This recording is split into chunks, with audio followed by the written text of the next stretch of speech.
আসসালামু আলাইকুম গাইস, সবাই কেমন আছেন? আশা করি সবাই ভালো আছেন। তুফান সিনেমা আপনারা কে কে চান? তুফান দেখতে কে কে আপনারা চান?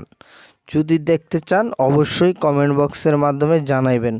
এই সিনেমাতে অপু বিশ্বাসের নেওয়া উচিত শাকিব খানের, কারণ অপুর সাথে তুফান সিনেমাটা মানাইবো এবং জমে দই হয়ে যাবে, জমে ক্ষীর হয়ে যাবে, বুঝছেন? পুরা অপু বিশ্বাস আর শাকিব খান হইলে অনেক টাকা ইনকাম করতে পারবো।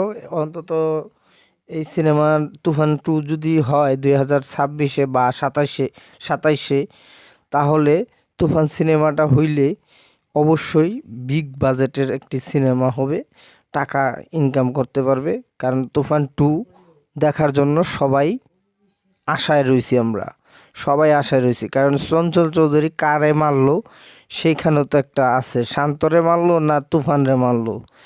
অবশ্যই আমরা এই সিনেমাটা দেখব বাইর হইলে, সবাই সাকিবিয়ান যারা আছি আর অপু বিশ্বাসের ভক্তরাও আরও খুশি হবে। কারণ এইটার মধ্যে যদি অপু বিশ্বাসকে নেয় খুবই সুন্দর একটি সিনেমা হবে, বুঝতে পারছেন? আর মেহেদী হাসান হৃদয়ের 26 সালের রোজার ঈদে ওইটা বুকিং হয়ে গেছে। এখন তুফান 2 আসলে রায়হান রাফি পরিচালক।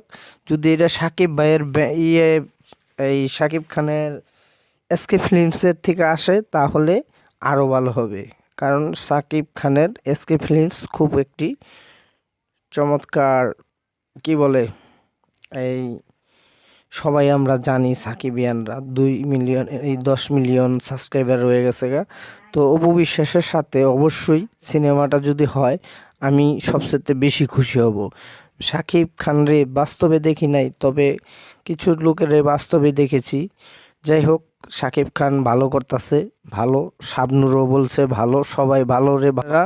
তো আপনারা সুস্থ থাকেন, ভালো থাকেন, সবাই সবার জন্য দোয়া করবেন অবশ্যই, সবাই যেন সুরক্ষিত থাকে।